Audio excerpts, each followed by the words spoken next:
Hey! Aujourd'hui on se retrouve dans une nouvelle vidéo et c'est pour une vidéo haul puisqu'on me l'a demandé sur les réseaux sociaux, notamment sur Facebook, qu'est-ce qu'on avait bien pu ramener de notre séjour. Donc évidemment j'ai pas tout pris, il y a des trucs qui sont à mon chéri donc du coup je les ai pas pris, mais j'ai essayé de prendre un maximum de choses que moi j'ai ramenées. On a ramené beaucoup de choses pour nos proches, voire plus de choses pour nos proches que pour nous. Donc pareil, c'est des choses que j'ai laissées dans un coin et que je vous montrerai pas forcément parce que c'est un peu des babioles, des porte-clés, des choses comme ça. La magie du montage. On se retrouve le lendemain des premiers rushs que vous avez vus parce que tout simplement quand j'ai commencé à monter ma vidéo, je me suis rendu compte que la majeure partie avait disparu. Je ne sais pas comment. Donc j'espère que ces rushs vont rester en vie. Donc je vous disais hier qu'on a débuté à d'acheter des souvenirs à partir de Dublin. Je sais pas pourquoi avant on s'était pas lancé.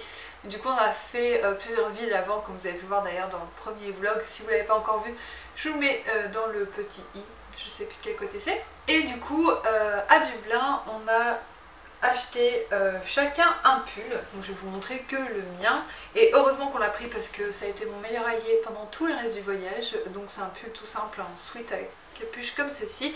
Il était à 20 €, donc je ne l'ai pas trouvé excessif. Je l'ai un peu abîmé en le passant au sèche-linge pendant le séjour, mais j'avais pas trop le choix pour le faire sécher rapidement. Et du coup, bah, forcément, ça a abîmé le lettrage. Je l'ai pris en vert, Irlande et roussitude, ça va bien ensemble.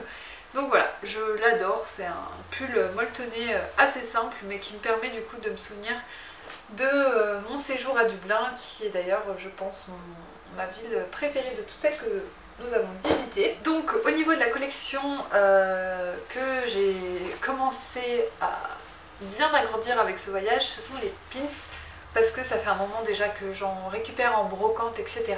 Et j'avais envie d'avoir des pins en fait qui représentent le voyage qu'on avait fait. Donc c'est pour ça que je dis que je regrette un petit peu, parce que j'aurais bien aimé avoir des pins de Bristol ou de Brighton, mais ce n'est donc pas le cas. Donc j'ai pris ce petit pins de l'Irlande, un pins tout simple avec un petit trèfle à 3 feuilles ainsi qu'un ornement argenté. Je le trouvais justement très simple et du coup très joli. Donc ça je l'ai acheté tout simplement dans une boutique de souvenirs, on en trouve absolument partout. Ensuite donc nous sommes montés à la chaussée des géants. Je pense d'ailleurs que c'est l'endroit que j'ai le plus kiffé au niveau de la vue, au niveau du lieu, au niveau de l'ambiance, au niveau de plein de choses. C'est je pense mon endroit préféré après Dublin. Et donc du coup pour se souvenir de cette petite chaussée des géants, nous avons pris un magnète, donc truc qu'on met au frigo quoi. On n'en a pas beaucoup à la maison, donc c'était l'occasion justement d'avoir des choses qui seraient en rapport avec ce voyage et qui seraient vraiment significatifs. Parce qu'en soi, un magnète, c'est un peu. Ça sert pas à grand chose, même si nous on affiche notre menu de la semaine sur notre frigo. Et quelques cartes qu'on aime bien. Donc, du coup, c'est la Giant's Causeway avec vraiment les pierres et tout ça. Et ce qui est bien, c'est qu'il est vraiment qualitatif. Il est fait en ardoise. Et du coup, mon chéri a craqué, le trouvait trop joli. Et moi aussi. Ensuite, nous sommes allés à Belfast. Donc, à Belfast, j'ai de mémoire rien acheté. Nous avons participé à on a été voir une exposition sur des fausses nouvelles en fait que les gouvernements font passer auprès de leur peuple. Et du coup là-bas il y avait des pins, des badges gratuits. Donc il est où? Il est là. Donc c'est un badge fake news que j'ai pu récupérer là-bas, donc en souvenir du coup de cette exposition, mais également de Belfast. Et il y avait également des billets de dollars Made in China marqués dessus, enfin c'était assez drôle. Du coup on en a pris un chacun pour s'en souvenir. Moi je l'ai mis dans mon petit livre que je vous parlerai tout à l'heure. Ensuite on a traversé et nous sommes allés à Liverpool. Et donc à Liverpool on a fait plein de choses évidemment. On est rentré dans un énorme Lush. J'ai jamais vu un magasin aussi énorme de toute ma vie. Il y avait des tapis roulants pour faire avancer les boules de bain, les shampoings, les trucs comme ça. Ils avaient fait tout un secteur en fait un peu poissonnerie où vous aviez les articles qui étaient dans des bacs à glace et tout. Enfin c'était super joli. Il y avait 4 étages. Le dernier étage était réservé à un spa en fait avec des produits Lush. Au premier étage vous aviez aussi un coiffeur en plein milieu de la boutique. C'était vraiment magnifique. Vous aviez plein d'articles en grandeur nature, notamment les gelées de douche là, qui sont vendus dans des petits pots. Là vous les aviez en grandeur nature, vous pouviez jouer avec et tout, c'était génial. J'ai adoré ce magasin. Malheureusement j'ai pas filmé à l'intérieur parce que j'étais emballée par le truc et du coup j'ai pas du tout pris le temps de filmer. Et du coup je me suis pris un article beauté de chez Lush. Je sais pas vous si vous êtes vegan ou quoi, mais moi depuis que je suis vegan j'ai du mal à trouver en fait une crème de coiffage qui me corresponde. Et celle-ci est vraiment top. Donc j'espère qu'ils l'ont en France, faut que je me renseigne et quel nom elle a. Parce que c'est sûr que ça va devenir ma crème de coiffage. En plus il en faut très peu, c'est une texture qui est assez compacte et qui fond tout de suite, donc parfait. Je me suis également pris un patch ou un écusson de chez Lush, donc Fighting Animal Tasting, donc c'est le petit logo qu'ils ont en fait pour déclarer que leurs produits sont non testés sur les animaux. Et donc du coup vous aviez à disposition des tote bags, des patchs comme ceci, des t-shirts, des stylos je crois, des carnets. Donc moi j'ai décidé de prendre un petit patch, comme ça me ferait un souvenir de Liverpool. Et en plus de ça je pourrais du coup le mettre sur ma petite veste en jean avec le reste de mes pins. Ensuite nous avons été à Manchester et à Manchester je me suis pris au final 2 pins. Ah non, à Liverpool avant il y avait aussi ce petit badge là où c'est marqué You are here, et en fait c'est référence au musée que nous avons visité, donc le grand musée de Liverpool, où vous avez au 3e étage en ce moment, je sais pas si la date n'est pas terminée d'ailleurs, une grande exposition sur les Beatles, mais notamment sur John Lennon. Et donc du coup, pour ceux qui connaissent, vous savez à quoi correspond ce petit badge. Ensuite donc à Manchester, comme je vous le disais, je me suis pris des pins. Donc celui-ci qui est un petit astronaute en métal que je trouvais beaucoup trop chou. Donc c'était au musée de l'industrie et de la science de Manchester, un musée qu'on a aussi beaucoup aimé. On a fait quand même pas mal de musées. Et donc du coup je l'ai pris à cette occasion là-bas. Et mon chéri a pris un petit magnète donc où c'est marqué Science and Industry Museum. Donc voilà, tout simplement pour qu'on se souvienne de ce petit musée, de ce très grand musée d'ailleurs. Toujours à Manchester, je me suis également pris ce pins là, qui est un pins abeille, puisqu'en fait c'est l'emblème de Manchester. Alors je me souviens plus exactement pourquoi. Vous marquerez quelque part si ça vous intéresse. Je me souviens plus pourquoi, mais en tout cas ils ont des abeilles absolument partout de dessinées. C'est vraiment leur emblème. Du coup, toujours dans la même vague des abeilles. J'ai réussi. On a réussi à trouver, on a trouvé ceci en fait dans un très grand centre commercial qui s'appelle, je vous marquerai ici, c'est un centre commercial qui est assez spécial avec des, d'ailleurs je vais vous montrer un vêtement juste après, avec des vêtements un peu décalés. Vous avez un peu de tout, vous avez du style kawaii, vous avez du style un peu witches, avec des pierres, avec de l'encens, vous avez des vêtements, vous avez du style punk avec beaucoup de vêtements également, des accessoires, des crânes, de tout, partout en fait, du rock à gogo avec des t-shirts de groupe, des vinyles, vous avez même des tatoueurs, des barbiers, ce que vous voulez à l'intérieur. C'est rempli de friperies de partout. Vous avez une grande bakery, ça y est, je commence à faire le genre de meuf que je ne supporte pas, qui sortent le mot en anglais pour faire style et qui ne retrouvent pas le mot en français. Mais là je le retrouve vraiment pas. Une boulangerie-pâtisserie quoi en gros. Et c'est pas tout à fait ça en fait. C'est plus un espèce de salle montée qu'il y avait. Et vous aviez des options véganes, enfin de toute façon il y avait des options véganes absolument partout dans ce voyage. Et du coup c'était un endroit super stylé. Et on a rencontré du coup une marque qui est Northern Country. Et du coup ils créent du miel alternatif à base de plantes. Donc il est vegan friendly, cruelty free et sustainable. Donc c'est un miel qui fait à base de jus de pomme en gros, de sucre de canne et de citron, j'arrivais plus. Donc voilà, il est super bon, il peut être utilisé cru ou chaud. Je vous l'ai présenté d'ailleurs sur Instagram et vous avez été plusieurs à m'envoyer des MP en me disant qu'il y en avait également en France.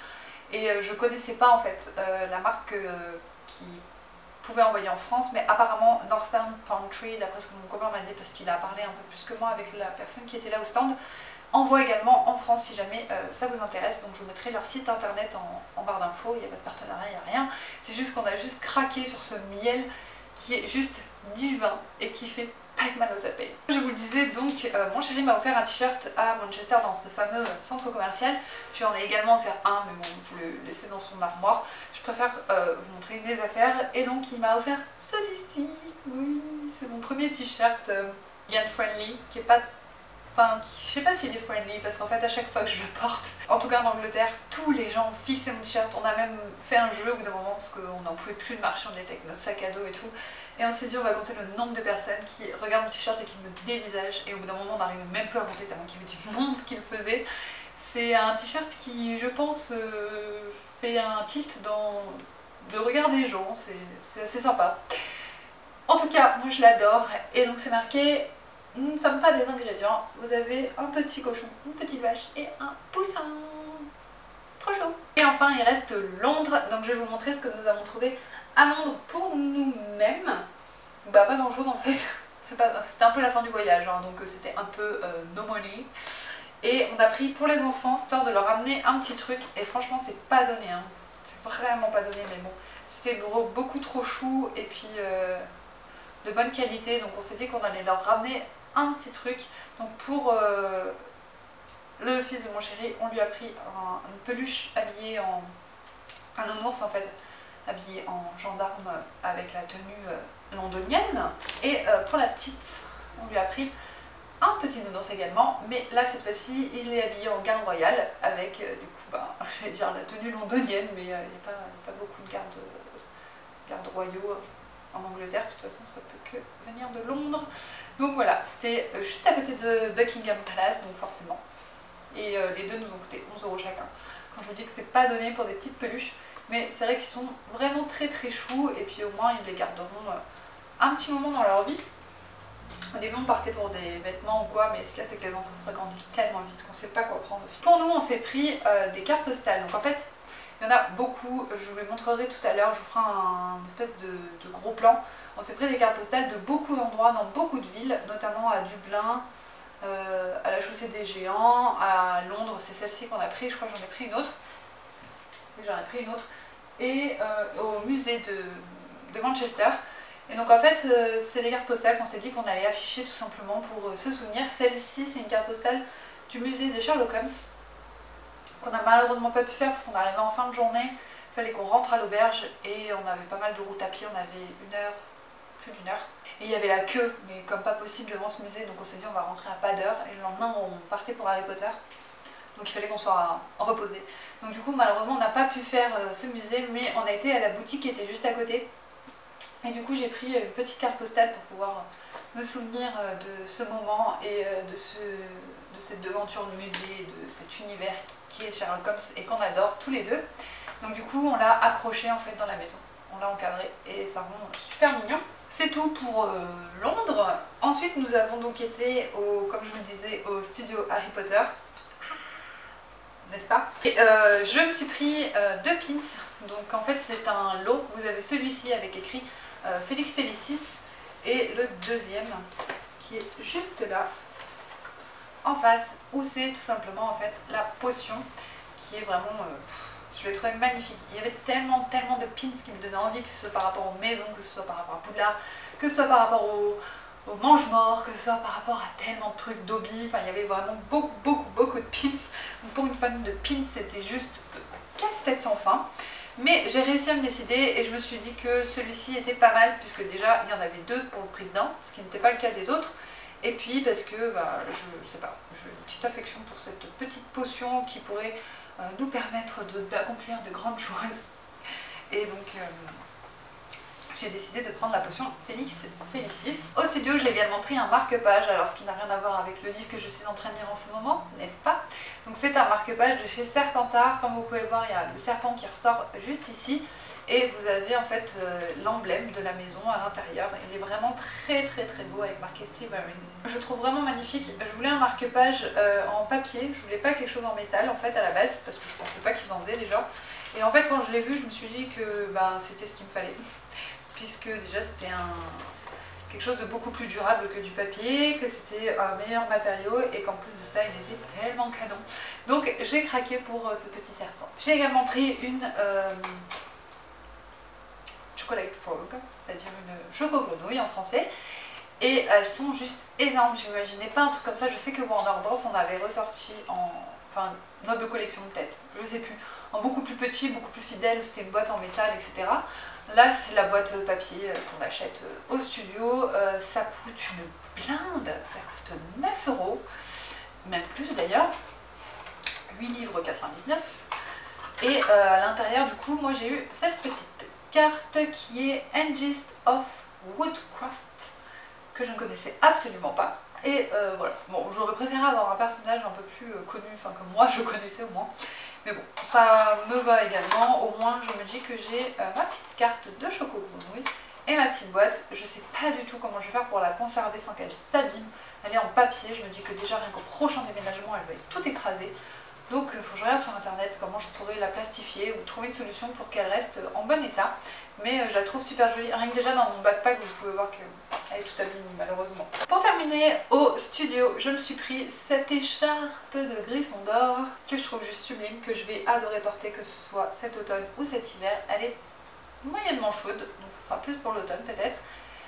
Les couleurs bordeaux et moutarde rendent super bien je trouve. Et c'est l'une des seules, en fait les écharpes fines comme ça c'était les seules qui n'étaient pas en laine.